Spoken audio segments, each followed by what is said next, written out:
guys, I just got back from what would be my final ride on the Revel Rascal. I've had it at my house for the last 10 days along with the Pivot Switchblade. Just been switching back and forth from bike to bike over the last week and a half, and it's been super fun. At first glance, you might not think the Revel Rascal and the Pivot Switchblade are a good match to do a head-to-head video, but honestly, after spending as much time as I have on the Revel Rascal, it punches way above its weight. It can hang with those longer travel 29ers, even though it only has 130 millimeters of rear travel. Real quick, just about the bikes. The Rascal has a 140 millimeter pike up front with the 130 millimeter cam-filled balance formula suspension system. It's incredible. I mean, this bike for only 130 millimeters of travel can make even the most chundery, high-speed, difficult trails just smooth as butter, feel like a hover bike. It's really crazy. And then the Switchblade, 160 millimeter Fox 36 up front with 142 millimeter DW Link suspension. Everyone knows who Pivot is. Very popular, really good boutique bike company. The Switchblade's one of their best. It's their trail bike. Honestly, it does everything well. One of the things that made me want to do this review is because the geometry of these bikes, even though the travel length is very different between them, the geometry is very similar. They both have 66-degree head tube angles, 75-degree seat tube angles on the Rascal, 75.5 on the Switchblade. The Switchblade also has a slightly longer reach number. In a size medium, it's about 10 millimeters longer than the Rascal. I'm 5'8", 140 pounds. Mediums felt good on both these bikes. However, I did appreciate the little bit tidier, more comfortable, shorter cockpit of the Rascal. Just felt like I could move around the bike a little bit quicker. But total geometry numbers, these are very good middle of the road trail bike geometry numbers. And that's what drew me to this head-to-head in the first place. The second thing that drew me to this head-to-head video was that Switchblade is such a good climbing bike, and this Rascal is a very good climbing bike. And I thought, well, the Rascal can hang with the Switchblade on the descents pretty much everywhere, and a lot of the other long travel bikes that I've been riding. I want to see if it climbs as good as the Switchblade. Okay, this is one of the steeper sections on my local trails. I just switched Sam. I'm back on the Revel Rascal, and he's on the Switchblade. And this climb is work. When you're climbing this really steep stuff, no matter how good the bike climbs, you end up getting a little bit of front wheel lift. It's honestly not the end of the world having it kind of unweight just a little bit to get over some of those undulating rocks. And then this is really loose terrain. This Revel just climbs really well. Come on. Sam is more fit than me. Nice work, Sam. Just for a point of reference, lately I've been riding the Evil Offering, the Santa Cruz Hightower, the Specialized Stump Jumper, the Ibis Ritmo, and these two bikes. And those are some of the best bikes in the 29er trail bike category.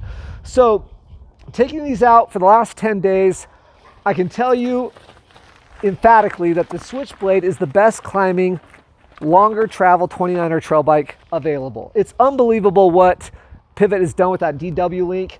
It just, no matter how difficult the terrain gets, it just keeps going forward. It's very efficient. I mean, it's crazy. It feels like it's like a cross-country bike. It just climbs so well. It shocks me. The Rascal's also very good climbing, especially in the technical terrain.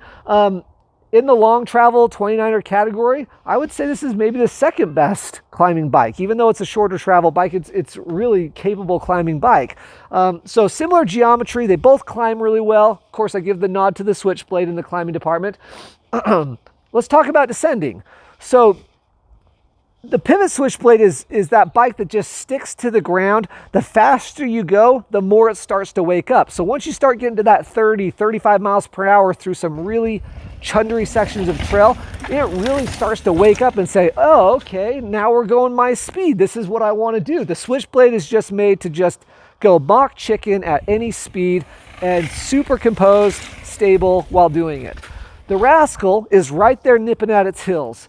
maybe not quite as stable as its long travel Switchblade counterpart that we're reviewing today, but I honestly believe that the weak point of the Rascal is not the 130 millimeter rear suspension. That hangs just fine. In fact, it feels like nothing's going on back there. It's so open, so available, so active the whole time you're descending. That's not the weak point. I think it's the fork. I honestly think if this had, I don't know, a 150 millimeter RockShox Lyric up front, I think it would be right there with the Switchblade in descending. And it's not far behind. So again, the nod might go in overall descending, stock for stock bikes, how they are right here, to the Switchblade again. But the Rascal, like I said, I think if you put a Lyric on this thing or a Fox 36, it'd be right there because the 130 out back is magical. In fact, man, I hate to say things too like direct like this, but I think that this Canfield balance, formula system is just the best suspension system available. It's incredible. It's really, really good. I don't want to say it. There's lots of good suspension systems out there, but this is just unbelievable. If you've never ridden a Revel bike, you should at least track down the demo trek or find out if your local bike shop has them. Salt Cycles, our local bike shop here in Salt Lake City, Utah, carries both Pivot and Revel, along with Cannondale, Yeti, Ibis, and Transition. And you head in there and demo these. I've had it for the last 10 days demoing both these bikes. I mean, they're kind enough to let me take them. It's super awesome, but it's unbelievable. So if the Pivots maybe outshines the Revel Rascal a little bit in the climbing and a little bit on the descending, well then, where does the Rascal fit in with the rest of the review? Well, all the other stuff, I think the Rascal is probably a little bit ahead of the Switchblade. Think about those times when you're coming super fast into like a 90-degree hairpin turn, and you're just grabbing a lot of brake, slamming through those braking bumps, maybe some undulating terrain. This bike remains so open and so active because of that suspension system. You come into the turn and just 2 or 3 quick pedal strokes and you're up to speed, where the Switchblade probably doesn't respond quite as quick in those tight maneuvering situations. The Rascal, it's incredible in those situations. Maybe not quite as good as my personal Ibis Ripley, because that's a very quick rocket ship type feeling bike, but the Rascal still has a very sporty feel to it. Another place I really like this bike, this Rascal, is jumping. Anytime I'm jumping, even if it's just a quick little flow through some whoops, it doesn't have to be a full-on huge jump, but any little whoops, the bike feels just so maneuverable and easy to move around on.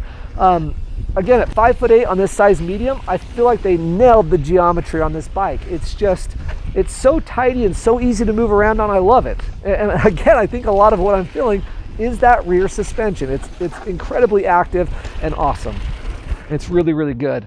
So when it comes down to who this bike is for, if your whole goal in life is to get up as quick as you can, up a climb, and then just absolutely murk the downhill, that Switchblade out of the box for $6,800, it's incredible. It does all the right things on the uphill and all the right things on the downhill. It just hammers.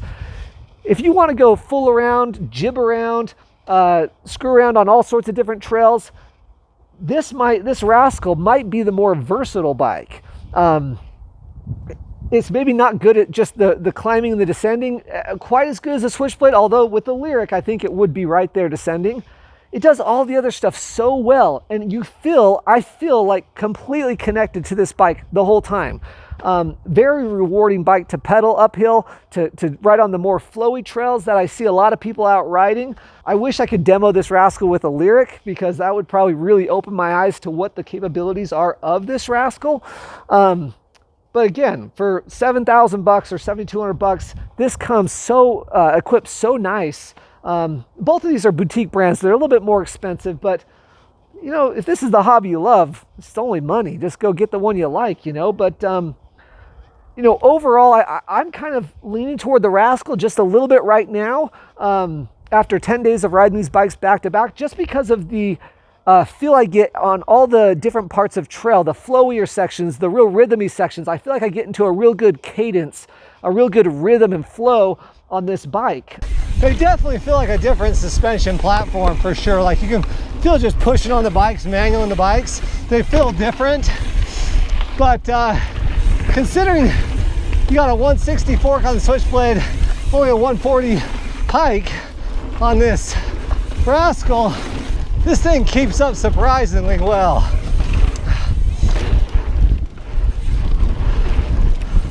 Nice, Sam. Yeah. He just manuals right through those. That's sick. Oh, this bike just feels like, Rascal feels like it's got more travel than it does. It's amazing. Jumping it feels really intuitive and nice to me. That's the value of getting out and demoing a bike. And I know you're probably watching this video because you can't demo a Rascal, or you haven't been able to find a Switchblade to demo, so you're looking for more information online, and I get that. There is no alternative to just going out and demoing a bike yourself. Having these two bikes for the last 10 days has given me a ton of information about what I'm looking for in my next bike. And I'd be happy with either one. It could almost come down to a coin flip. The Rascal just gives me that little bit of feel that I really am looking for right now. And if it can hang on my most difficult trails, I'm really interested in that. I already know that Switchblade can hammer any of my super gnarly difficult trails that I ride from time to time. So we'll have to see. But if you're still watching at this point in the video, thanks for watching. If you're a new subscriber, thanks for subscribing. I put links down in the description below this video to anything that I'm wearing or any of the stuff that I use, like glasses or helmets. Click those links and you can find out what I'm using. Also, if you own a Revel Rascal or if you own the Switchblade, share your experience or your the reasons why you bought the bike in the comment section down below. A ton of the viewers on my channel really look for information about the bike that they're going to buy next, and they can get that from you guys in the comment section down below. So even if you're not out there making videos like I am, lots of people will benefit from what you have to share and say in the comment section down below. So it's a nice little community we have here. Lots of people looking for bikes, and I love it when people share their experience. I hope this video was useful for you. Even though the suspension travel length is different on these bikes, they're actually pretty similar.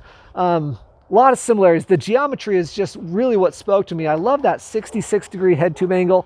It feels right for a trail bike. You know, some bikes are getting really long and really slack and too steep a seat tube angles. It's just too much almost. So that's why I was really stoked to see these two bikes come out with the geometry that it has. I think it's about spot on. I'm really stoked on them. Thanks for watching, guys. I had a great time on these bikes. Go check out Salt Cycles. Such cool guys over there that can help you out and get on your next bike. And I don't know why these dogs are barking. It sounds like someone must have just walked by my neighbor's fence and the dogs are going bonkers. But anyway, thanks for watching, guys. We'll see you out on the trail. See you next time.